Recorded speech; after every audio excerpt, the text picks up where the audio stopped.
When I started this channel, I was pretty much with one thing in mind. It was to help people get started into this addiction of 1/6 scale collecting. And since then, I've gotten lots and lots of different questions on how people can get started with it. One of the main things that I get asked is about bodies. What are they all the same? Are they compatible? And what are some of the differences in them in articulation and flexibility? So I figured I would do this and put this video out there and give people some idea about what it was they were looking for in their 1/6 scale bodies for kit bashing and customizing. Good afternoon. Today we're going to be discussing body types that you can use in your customizing and kit bashing. I received several questions lately over what is the best body type to use, what are some resources. There's a lot of people that are just getting into this hobby, and I want to make it as easy for them as possible and give you some of the ideas of what kind of options you would have. When I first started into this, uh, basically everyone was using the Sideshow buck body. Here's Han Solo from their original release. Um, This was light years ahead of the Hasbro bodies that most people were using. It was either Hasbro, Dragon, and Dreams, but this was actually a big step forward in the 6 scale body type. There's a lot of posability to it. It would hold the positions very well. It wouldn't get floppy. This thing is probably, I think it came out in 2005 or 2006. And look, he still holds his positions pretty well. And you would get this double knee action here where he double jointed, so the knee could bend all the way down so he could get down into a squatting position.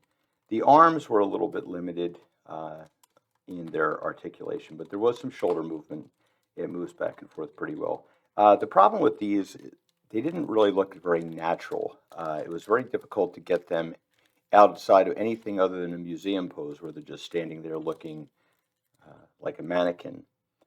They didn't really convey movement very well. then then came along the Hot Toys True Type. This is the Hot Toys True Type. I believe it's T19, TT19, whatever. And this was the thing that really set everything on fire.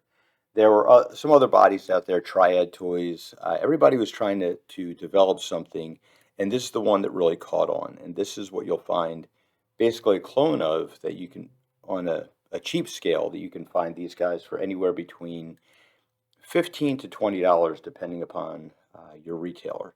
So be careful when you're buying. Shop around a little bit because you will be able to find these a little bit cheaper if that's your goal.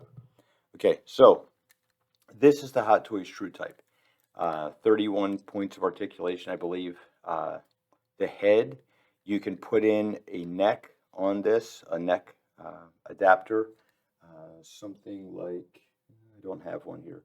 Oh, here we go, like this, or it can have a low neck adapter, which will accommodate a head that has a neck sculpted to it.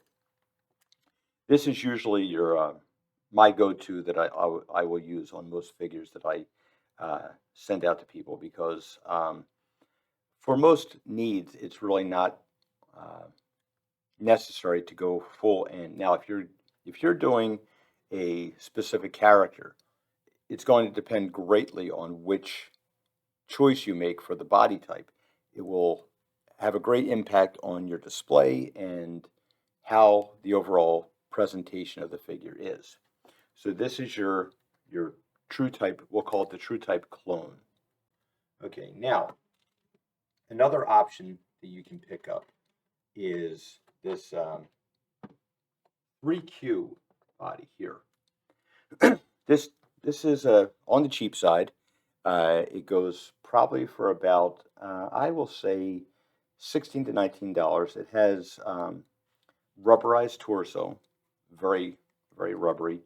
It has picked up some of the dye from a black outfit that I had on. I believe I had him dressed as a ninja, and the dye came off, which is something you do have to consider. This figure also brings you into consideration the skin tone of the figure that you're trying to put together. This has somewhat more of an Asian tone compared to the more Caucasian body here.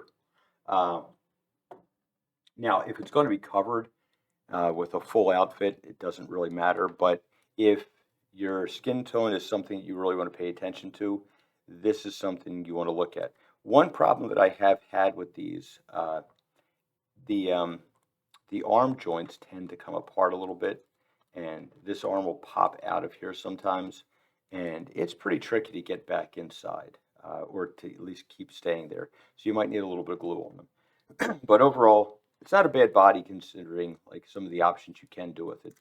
Obviously, the midsection, if you're going to have a topless figure, this would be good for a tank top, but this seam here will show through most of the things uh, most of the clothes you're putting on it. So be careful of that, be aware of it, unless it's going to be very blousy and hang loose. You might not want this guy for your options. Okay, we're going to move on to this guy here. This is the Ganghood body. For a while now, this has been an option and a very popular option for characters that are stockier, more muscular. I've used this several times. What I like best about this one is you can see the difference between, let's say, this guy and this guy. Here, you can see the difference in the waist. Okay, this waist is much thicker than this one. So this guy's a little bit taller. See, put them up here like this, back to back. You can see the Ganghood is it's quite a bit taller. So this would be good for your larger figures. Articulation is a bit of a problem. You sacrifice some of the aesthetics or some of the mobility for some of the aesthetics. The larger shoulders that you have, the thicker torso, it's a stockier kind of figure. But the articulation does lack because of it. But if you're doing something, this works really well for a character with a tight t-shirt. I used the darker skin version for my Luke Cage custom that I made. And it worked out really well because it makes him look like the character should. As you can see, the legs are pretty much the same as the True Type clone. So same basic things that you would have with articulation that you would have with the True Type, you will get with this as well. It's not a bad option considering. Now there are a couple things you can get with whenever you order one of these. You'll typically get these slips that go over the upper thigh, which basically doubles the thickness of the thigh. And you want to be mindful of this in case you're trying to decide what kind of outfit you're going to put on this, because not all clothes fit all action figures, so in all action figure bodies. So you will want to be conscious of what kind of pants you're going to put on this thing. It has the thicker thighs. One drawback is that the calves will tend to look rather thin. So make sure that if you're putting this on, if you've got a boot that's going to cover up, it's not going to be a problem. But if you're going to have him wearing short pants, he might look like the guy who skipped leg day for a year and was sitting in a wheelchair. So keep that in mind. This is another thing too that you can keep an eye on when you have figures. One of the issues is height. So sometimes the figure will have a thicker midsection to give it more height. Sometimes, most of the time though, all the height happens in the lower leg. If you look, these two thighs are the same height. If I put right here, like the thigh is the same height, but if you look here on the ankle peg, see how much larger the Ganghood body is compared to this basic True Type clone. Also, if I take this compared to the original one, this one here is actually a little bit taller than the original here. So if you put these guys next to each other, this guy will stand a little bit higher, which is a good option for you in case you need something who is a character is going to be a little bit smaller and you want to have a range in sizes, because on your shelf, in my case anyway, I found it to be a little distracting when everybody was the same height. That's kind of like the Barbie model, the Ken model, and we really don't want that when we're talking about, say you don't want somebody Robert Downey Jr. size being the same height as the Chris Hemsworth figure, for example. Okay, we're going to get into another one here. This guy is, this is World Box. Okay, World Box is, I really appreciate the World Box figures. They are advertised as super durable, and they are. The ankles, the knees, everything is very, very firm. I've been using these for several years, and I've never had one where the joints loosen up. Even the arms are a little bit ratcheted, so they'll hold things. Like if you have say Thor's hammer, you could put this in his hand and hold it. He is wearing underwear because these are anatomically correct, and well, YouTube would frown on that if we had him undressed. Okay, moving on. This is one that I just got a question on the other day. This is the Coup model. Now it's a lot like the True Type. This is the taller version. I like to use this one for taller figures. I put this on my custom original Human Torch for my Invaders display, and you can see he's considerably taller than this guy. So he's taller than the average, and the head stem comes up a lot higher. So he's going to definitely be like your 6'1" but thinner character. The body, it is a little on the thin side. The arms are slightly out of proportion. The hand should come down about here, so it's about half a centimeter or so, but it's really not that big of a deal. For me anyway. It might be a deal breaker for some people. The shoulder articulation is really good. One thing I will say about the Coup model is that the shoulder joints tend to be pretty much the same. There's a couple little things in here, and you should be careful. Like if these things take a dive off of your shelf, chances are if anything's going to break, it's going to be the shoulder. So be conscious of that and use your figure stands unless you've got a display where it's enclosed, like a decal where he's going to fall in and just hit some pane of glass, and because the shoulder joints will fracture. But these shoulders on the Coup model tend to be a little bit more stable, I think. It's made of the same kind of PVC plastic. Again, we see an example of the complexion tone with this. So it is a little bit darker. And then this one here, which is still a different shade than this is. So you want to keep that in mind if it's going to be a deal breaker for you. Okay, moving on. We are going to go into a couple of obscure bodies. Okay. First, we'll start off with the World Box super muscular body. This guy is very, very heavy. Weighs about a pound, which for an action figure body is pretty hefty.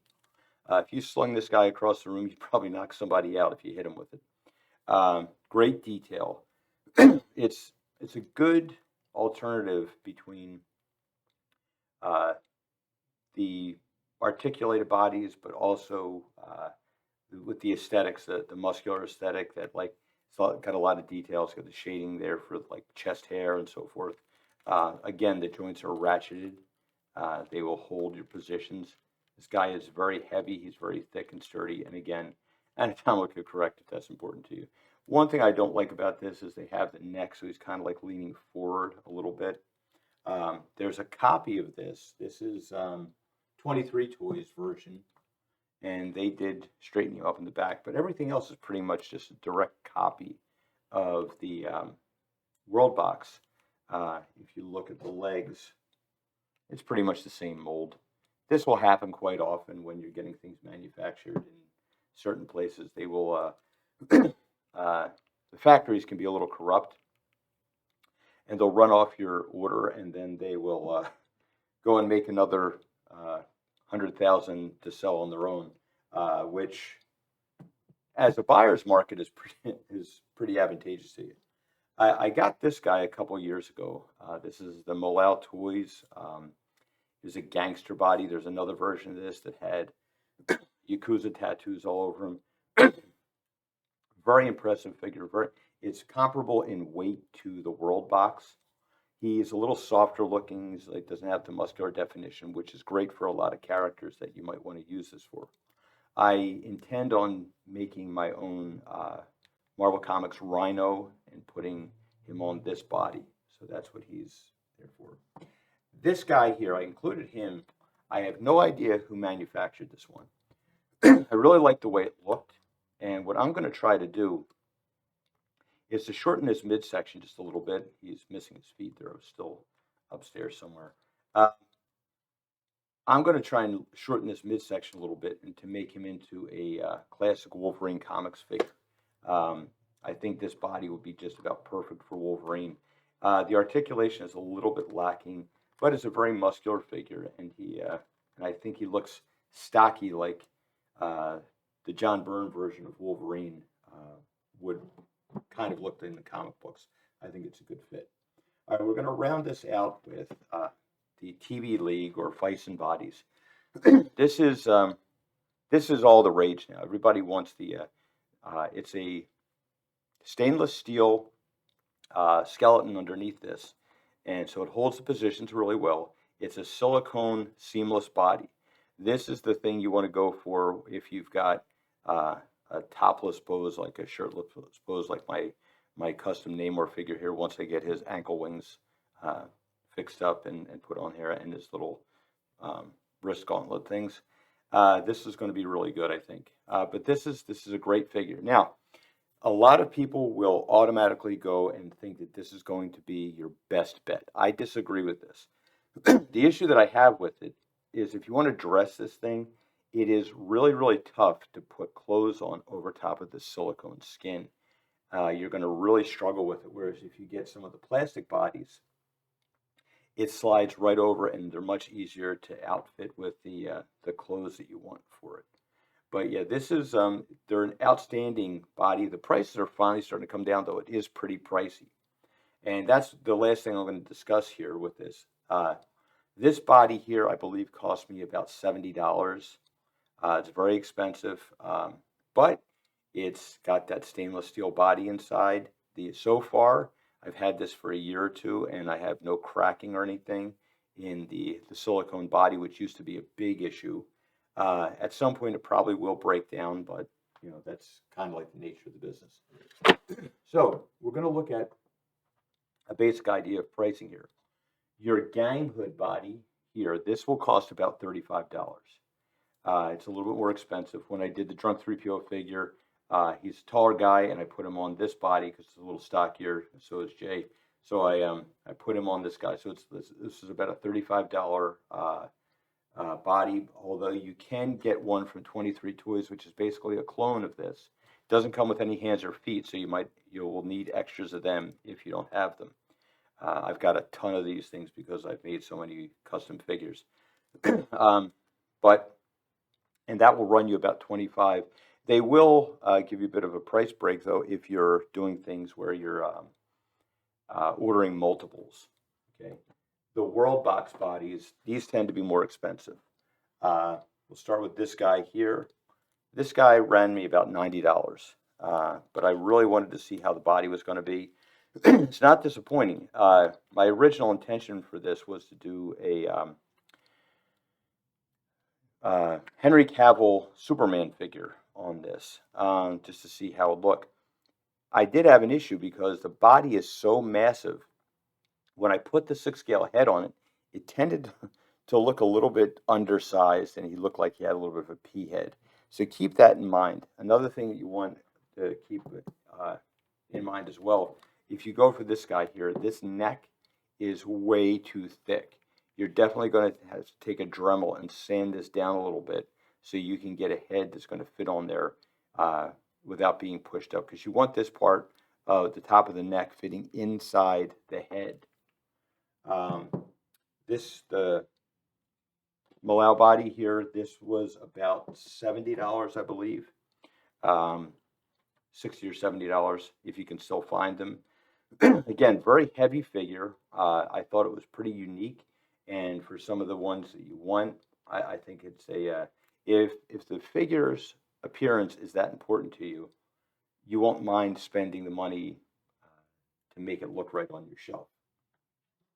If you're looking for a budget, go for this guy or this guy. These Sideshow bodies, ironically, although they've been obsolete, they actually are pretty expensive now to try and find these things because they're getting rare. You will find them loose, but they will probably cost you about $30 for one of these. And when the Hot Toys True Type first came out, you could probably pick these up for about $10. But now the prices are going up because people are they're running out of them because they've stopped manufacturing for so long. The Coup model will probably cost you about $25 for just a basic body. You can find some deals on them some places. Your retailing is definitely going to have your choice in retail, I should say, is going to have an effect on what your pricing is going to be. This guy here, I usually pick him up at Giant Toys for I think about $16, $17, and of course, you get tax on top of that and so forth. But these guys, I forget what this guy was. I know he was a little bit more expensive when I first got him, but you want to plan this out before you make your purchase. If you're if you're looking for something that's going to be covered up completely with clothing, might recommend something like this if you're not going to see the joints and you want a lot of articulation. This wouldn't necessarily be good for a Spider-Man figure because Spider-Man tends to be the Spider-Man Hot Toys figures tend to be ratcheted in the body so they can hold those funky Spider-Man positions. But for everything else, this guy is pretty much very versatile that you can use for them. Like I said, it's not necessary for you to buy the top of the line TB League body if it's going to be covered up with clothes, but that's a personal decision. I know a lot of people that as soon as they buy a figure, they'll turn around and pick up a $300 Hot Toys figures, and then they'll go and pick up a $80 TB League body and swap out everything. Part of the problem you'll have with this is not the clothing will not always fit, so you want to be very, very conscious of that before you go and make a hasty decision. But yeah, that's basically it. Most of these things are pretty much universal as far as the wrist pegs. There will be an issue with some of the head connectors. Sometimes, for most of these things, there's a smaller joint on the back here, and it has as the head goes into it, um, it's smaller on the bottom than it is on the top. The piece that goes into the top where the head is will tend to be a little bit fatter, so it will hold the head on a little bit better. So you will have to pick and choose these things as you're going along, uh, depending upon, and also keep in mind when you're buying the heads separately, a lot of these are recast or 3D printed, and sometimes they'll start to shrink as you move along with them. But basically, that's about it as far as our options, as far as what kind of bodies you can pick up readily and what kind of difference you're going to get. Um, I wouldn't necessarily use this for maybe a John McClane figure. I would probably go with something like this. There is a ZC Toys body, which I didn't happen to have an empty one of. Looks a lot like this. ZC Toys usually go for about $20, $25. You can pick them up pretty easily, which would be a much better option for you for the John McClane figure.